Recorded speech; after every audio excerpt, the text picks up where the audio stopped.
Olá a todos e todas, sejam bem-vindos ao canal Virem Tranquila. Como é que vocês estão? Tranquilos? Bom, pessoal, nessa altura vocês já devem estar sabendo aí da grande polêmica envolvendo a IP, né, e os bolsonaristas, todo aquele drama, aquele espetáculo, aquele show de horrores, né, de pessoas tomando IP, tomando banho e coisas do tipo. E eu sei que esse título que eu coloquei vai ficar velho em uma semana, né, mas é justamente o fato dele ficar ultrapassado tão rápido é que vai provar o meu ponto e o que eu quero trazer aqui no vídeo. Né, não pretendo vir aqui ridicularizar essas pessoas, trazer reacts ou coisas do tipo, né? Vocês já estão cansados de ver provavelmente isso. Pra quem não sabe, né? O IP caiu no colo da Anvisa ali e um lote deles foi confiscado por estar com algumas irregularidades, com um certo tipo de bactéria. E aí esse lote precisa ser confiscado. Então, cara, não sei quem foi a mente mirabolante que fez isso. Que basicamente intuiu que da Anvisa fazer isso e sendo a Anvisa vamos dizer assim, do governo Lula, e como os donos da IP são apoiadores declarados do Bolsonaro, fizeram até doações para a campanha, etc., a Anvisa estaria fazendo isso justamente, sim, justamente por conta de vieses políticos, né? Mas assim, né, pessoal? Primeiro já desmistificando isso, né? Acredito que não existe viés político nenhum. Isso já aconteceu com outras marcas, como a Fugini, né? A Fugini já teve, supostamente, né? Eu não sei como é que eles são, e supostamente da IP também, né? Eu tô falando o que eu li aí em notícias. Eu não quero ser processado por nenhuma marca. O da Fugini supostamente acharam um rato num molho de tomate. E aí tiveram que confiscar um lote inteiro, fechar várias fábricas para averiguação e etc. Para refazer os laudos de vigilância sanitária, tudo. Né, então, assim, é um processo mais do que comum, já aconteceu com diversas indústrias grandes, pequenas, isso daí acontece todos os dias, né, pessoal, assim, se fosse pra fechar por viés político, já teriam, sei lá, fechado o Raw Burger, né, não sei se vocês conhecem, vocês são aqui de São Paulo, provavelmente sim, é um hambúrguer maravilhoso, inclusive, tá, mas assim, o dono é ANCAP, né, assim, você entra no restaurante, tem uma bandeira ANCAP enorme, assim, mas o hambúrguer é fino do fino, assim, é um lanche delicioso, um blend de Wagyu, assim, mas enfim, não é sobre comida, já tô com fome, já acabei de chegar no trabalho e vim gravar esse vídeo, né?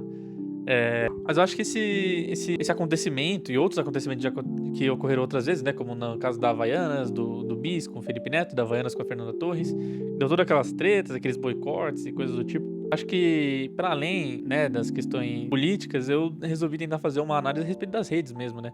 Porque, querendo ou não, as redes que retroalimentam no fim do dia todo esse processo, né? Seja o processo político que engaja as pessoas nesse tipo de loucura, seja no incentivo de gravar esse tipo de loucura, de postar, e ali você é compartilhado, tem likes, vai pros grupos, e, né? Assim, aquele processo de post em sociais, né? E é muito interessante como esse tema ele casa muito também com um tema que eu falei aqui já no vídeo sobre tudo é política, mas nem todos são políticos, né? Recomendo que vocês assistam. Inclusive, deixem like, comentem, compartilhem. Pode escaralhar aí nos comentários. Eu sei que o pessoal já tá falando, pô, o áudio tá ruim. E eu entendo, tá, às vezes tá ruim mesmo. Sabe, eu não tenho jeito nenhum pra editar, pra essas coisas assim. Então pode comentar, por favor. Deixem aí o feedback de vocês. Enfim, e tem um outro vídeo do canal que eu falo a respeito da polarização, né, e da percepção de polarização, e a gente vê como, assim, não tem maior reflexo dessa polarização política, e aqui eu não tô, né, sendo despolitizante, expliquei isso no outro vídeo também, mas é que essa percepção de um lado e do outro, né, então, tipo assim, existem só dois lados, né, esquerda e direita, etc. E de fato meio que existem, né, se a gente pegar todos os espectros políticos ali, meio que só existem esses dois lados, eles se subdividem ali entre esses campos, né. Mas essa percepção, né, mesmo, assim, essa raiva, assim, do outro, né, do que tá do outro lado, supostamente do outro lado, porque tá todo mundo junto na mesma merda, né, é isso que me indigna. Mas ao ponto de um decreto de averiguação de lote da Anvisa gerar um caos político como esse, de bolsonaristas mamando garrafas de IP pra provar que, pô, eles estão junto com o lado político deles e aquilo reafirma, aquilo ali é um símbolo de status, né? Como se eles erguessem a cabeça de um inimigo e falassem, olha, aqui é o símbolo da minha bravura, sabe? Pro bando deles. Então, assim, é uma parada muito bizarra mesmo. E aqui eu falo sobre, né? Eu falo imperialismo, né? Pra zoar com a palavra, mas o imperialismo digital é algo que vem sendo. O imperialismo digital, o colonialismo digital é algo que vem sendo tratado ao longo das últimas décadas, né? Com o surgimento das redes sociais, etc. E principalmente com a criação dessas big techs, né? Grandes empresas de tecnologia, como a Alphabet, a Meta e por aí vai. Eu só sei essas duas de cabeça, mas deve ter várias ali no Vale do Silício, né? E eu quero começar falando de imperialismo digital porque eu acredito que é isso que explique essa lógica das redes que a gente tem hoje, né? E, bom, para começar, o imperialismo digital é basicamente o domínio dessas empresas, né, essas grandes corporações tecnológicas nos países com a exportação de capital tecnológico, fazendo ali o domínio social, né, através das redes, né? Então, assim, tudo virou uma grande rede, né? Eu explico meio que essa contradição também nos próximos vídeos que eu vou postar, falando daquele livro 24/7, Capitalismo Tardio e os Fins do Sono, que é justamente uma rede gigantesca de pessoas que não se conectam de verdade. Mas isso não vai vir ao caso, né? Eu vou falar um pouco mais depois sobre como as telas moldam meio que a percepção geral da população. Né? Eu vou fazer um vídeo só pra isso, inclusive, né? Vou usar esse livro aqui, ó, um calhamaço gigantesco. Ele vai demorar um pouco pra sair, porque eu ainda nem comecei a ler. Então eu leio, faço fichamento, etc. Mas assim, o colonialismo digital é basicamente essa chegada dessas big techs, né? Assim, o caminho do capitalismo é aquilo, né? É o capital comercial que vai dominando o capital produtivo, e aí cria-se o capital industrial, cria-se o capital financeiro, e essa financiarização vai criando serviços especializados, esses serviços especializados vão especializando cada vez mais a indústria, tecnologias e a fronteira do conhecimento, essa profusão de coisas até chegar no estágio em que estamos agora, né? Que está em constante evolução, ainda mais agora com o uso de IA. Eu acho que a gente está chegando num novo patamar E novo patamar eu não quero dizer que é superior, mas é que assim, é mais degradante, talvez, ou preocupante. Acho que preocupante é a palavra. Com o uso das IAs e esses grandes servidores resfriados à água e coisas do tipo, né? Quem imaginou que teríamos uma crise hídrica causada por inteligência artificial? Matrix, talvez. Eu tava assistindo Matrix esses dias, cara. Que filme atual. É triste. Mas assim, e aí tem esse domínio econômico, né? Então tem essa dependência tecnológica das grandes empresas dos outros países, essa dependência de serviços especializados, né? Exportados de outros países, como é o caso dos serviços de uberização, né? O iFood, a própria Uber, um serviço da Amazon, por exemplo, né? Que pratica aquilo o chamado dumping, né? Que é assim, é uma empresa tão grande que ela pode lidar com uma margem de prejuízo suficiente para esperar os outros mercados abaixo dela quebrarem e ela simplesmente poder praticar o preço que ela quiser, né? Foi exatamente o que ela fez com as livrarias, por exemplo, né? Quem não lembra da Livraria Cultura, Livraria Saraiva, Submarino, diversos outros finados comércios e-commerces aí pelo mundo. Então, essa é basicamente um resumo bem rápido do que é esse imperialismo digital e como é que ele chega, né? Como é que a gente tem as redes aqui, nossas redes, como a gente tem acesso às redes, né? E uma coisa que está em constante disputa é como essas grandes potências tecnológicas, de capital tecnológico, né? Capital tecnológico não que necessariamente é capital e tecnológico, né? Acho que deu para entender. Como essas grandes indústrias de tecnologia e de capital financeiro, como elas se apropriam de grandes fatias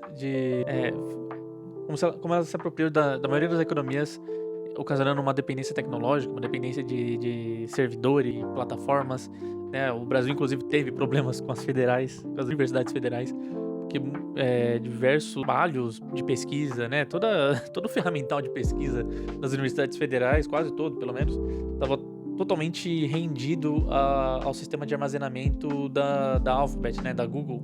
Sim, é um absurdo, né? Assim, você entregar para uma potência estrangeira os estudos de pesquisa e tecnologia do seu país, assim. Então, assim, eles têm não só apropriação de dados, mas apropriação tecnológica, apropriação de capital, apropriação de mão de obra, tudo assim, sabe? Então é isso, esse imperialismo digital. Então é o domínio no meio digital que ocasiona o domínio no meio econômico, político, social, etc.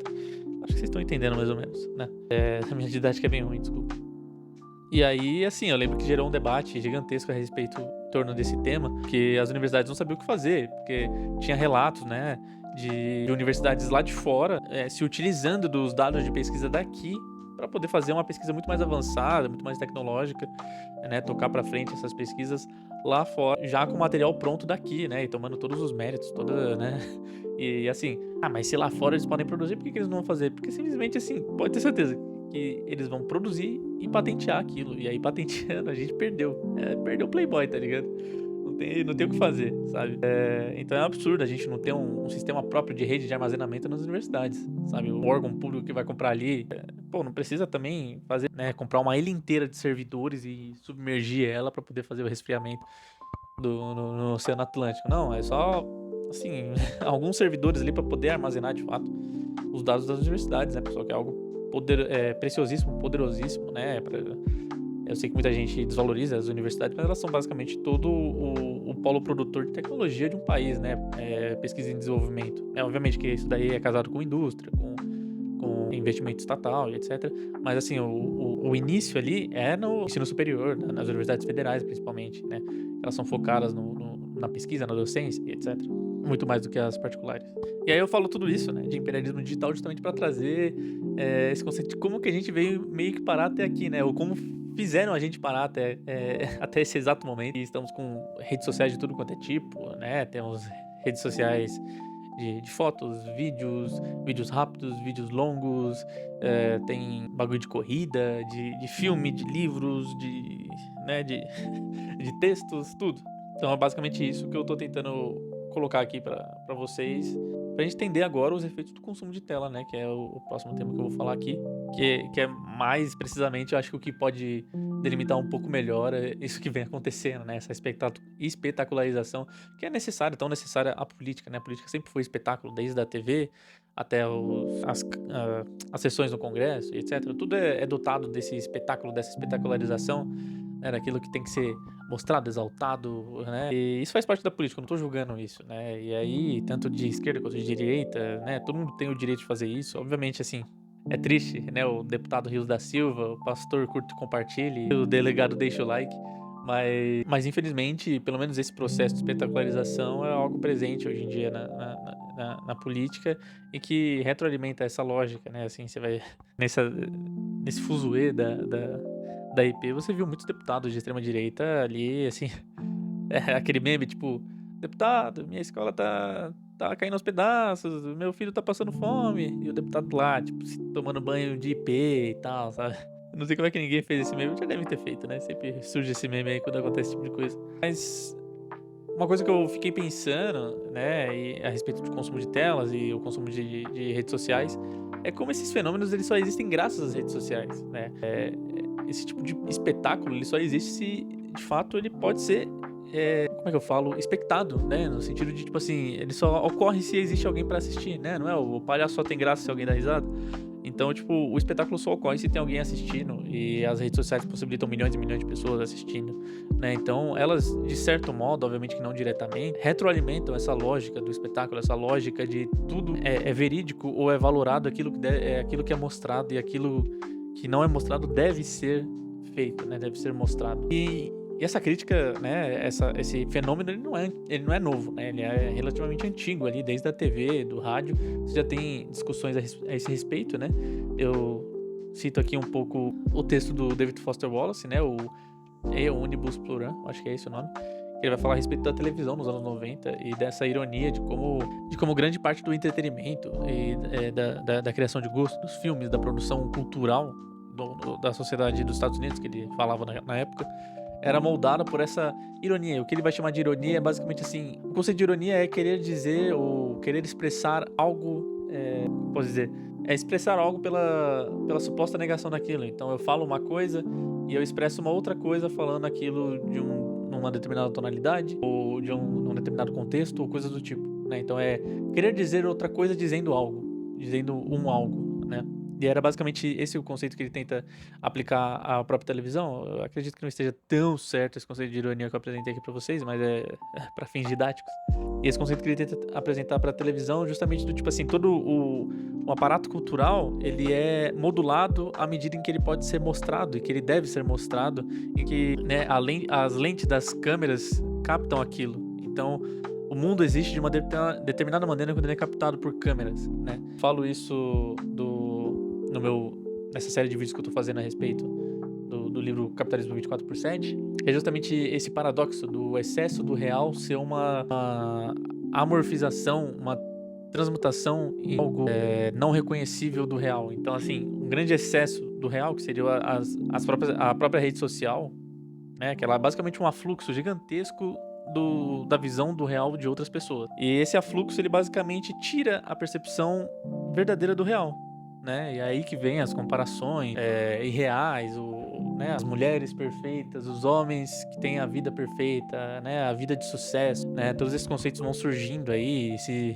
espalhando pelo ar como um vírus e é isso, é tudo muito inalcançável, tudo muito inatingível, justamente por isso, é uma distorção, né, uma corruptela do real, né, e o David Foster Wallace fala isso pra TV, né. Aquilo que era mostrado nos programas dos Estados Unidos, tudo aquilo era, desde talk shows até programas policiais ou simplesmente, entrevistas, coisas do tipo, assim, desde o programa mais básico, como um talk show, até, eh filmes, grandes obras culturais eram moldados por aquela lógica, como eu posso dizer, incessante de que, aquilo está sendo mostrado, né. As pessoas frente às câmeras eram outras ou queriam dizer outra coisa que não aquilo que estavam de fato dizendo, né. Era um mundo que era outro, um mundo irônico, né, no sentido de que aquilo que é mostrado é outro que não aquilo que é mostrado, né. É como a própria ironia, né. Aquilo que é dito é outro que não aquilo que é dito, né. E por isso que eu acredito que grande parte, né, é quase que como posso dizer, um solipsismo, né, então assim, o mundo ele só existe à medida que você o percebe, e aí você tem esse solipsismo digital, então o mundo, ele só existe à medida em que ele é mostrado, ele pode ser mostrado nas redes, ele pode ser compartilhado, ele pode ser, ter interações de like, de compartilhamento, de reação, qualquer coisa do tipo, né. É o fenômeno das pessoas que não conseguem mais jantar ou almoçar sem ter um vídeo na sua frente, né. Então assim, o meu almoço só existe à medida em que eu posso ver alguém reagindo ao, sei lá, um coreano comendo hambúrguer, sabe, ou coisa do tipo. É. Então eu acredito que grande parte desses fenômenos que a gente tem hoje em dia, inclusive esse fenômeno da IP, não existiriam. Obviamente você vai falar: "Ah, é claro que não existiriam na rede social, porque eles estão sendo compartilhados na rede social e etcétera", mas eu digo que não existiriam no sentido de eu acho que se isso acontecesse nem indo muito longe, a coisa de 14 anos atrás ou, sei lá, em 2010, eu acredito que as pessoas se ler uma notícia dessa, que vire um escândalo nacional, eu acho que você não veria ninguém supondo que existisse um movimento de extrema direita como nós temos hoje, pessoas tomando IP nas suas casas, né, tipo assim: "Ah, eu vou abrir aqui a tampa do IP e tomar porque eu tô fazendo um protesto", mas, né, protesto pra quem? Né, assim, você quem tá vendo isso, né, isso é digno de ser visto, de ser mostrado? Não, então pra que isso ocorre, entende? Então eu queria dar mais essa reflexão a respeito de como as redes elas nos influenciam, né, o David Foster Wallace mesmo fala, né, a ironia nos tiraniza, né, como, a ironia das redes ela é tirana, né, as redes nos tiranizam a fazer algo, a entrar em determinada lógica, né, eu coloco aqui que as redes sociais elas alteram a nossa própria percepção de tempo, de alteridade do tempo, de passar do tempo, de alteridade das épocas, né, então assim, eu falo muito isso nessa série de vídeos que eu fiz a respeito do capitalismo 24/7, e nossas épocas elas têm cada vez mais dificuldade em se apegar materialmente a um conjunto da sociedade, a uma realidade que você pode chamar de sua, né, é tudo um grande reaproveitamento, né, um reaproveitamento da nostalgia, seja no campo da cultura, né, com jogos, filmes, músicas, tudo, e até no campo das expectativas, então é tudo com base nas coisas que já foram, né, as glórias do passado. Então, assim, todas as pessoas a maioria das pessoas hoje em dia já perderam a perspectiva de futuro e coisas do tipo. E obviamente eu não tô culpando as redes por tudo, mas eu acho que as redes elas retroalimentam essa lógica e criam esse mundo digital e meio que descaracteriza o mundo real como ele de fato é, né. E o vídeo era nossa, eu começo aqui o vídeo, assim, e aí eu vou deitando, inclinando, inclinando, eu vou terminar o vídeo aqui, assim. Mas ai, deixa eu me ajeitar aqui na cadeira.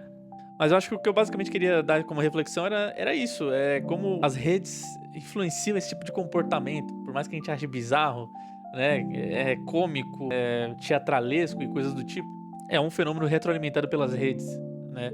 E a gente tá inserido nisso, né, a gente tá inserido sob o tempo da máquina, né, e nos resta bom, a dica que eu deixo aqui, eu sempre tento dar uma dica num vídeo ou coisa do tipo, é a importância de se manter por vezes longe dessa lógica, né, longe da lógica do tempo da máquina. Então assim, o que eu f uma das dicas que eu dou num dos vídeos que vai sair ainda, já tô dando um spoiler, é justamente ter esse tempo do ócio, do sono, do tédio mesmo, se permitir ficar entediado, porque o tédio talvez, por pior que ele possa parecer, ele é um ponto de ruptura dessa lógica, né. Então porque às vezes você quer relaxar, mas aí você vai consumir uma obra de entretenimento também que vai te colocar nessa mesma lógica, então você eu vou relaxar e aí eu vou jogar um Fortnite, não sei que jogos que tem hoje em dia, assim, de competitivo online, assim, né.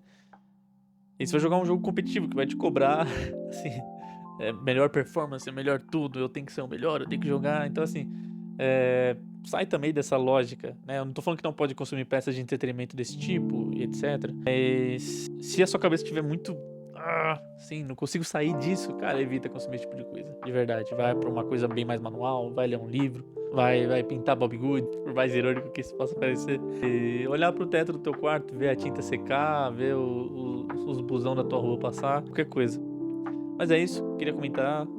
Vou fazer esse eu nem falei isso, olha como eu sou burro, né? É um quadro que eu vou tentar fazer toda semana, que é comentar pelo menos uma notícia que aconteceu na semana. Vai sair toda terça-feira, então esse vídeo vai estar saindo amanhã, tô gravando na segunda. E é isso, curtam, compartilhem, comentem, deixem suas sugestões, feedbacks, reclamações, sugestões de tema. Tô aceitando sugestões de tema já. Se vocês conseguirem hypar o vídeo, eu não sei se dá pra hypar o vídeo, mas se conseguirem, obrigado. E é isso aí, pessoal. Fui.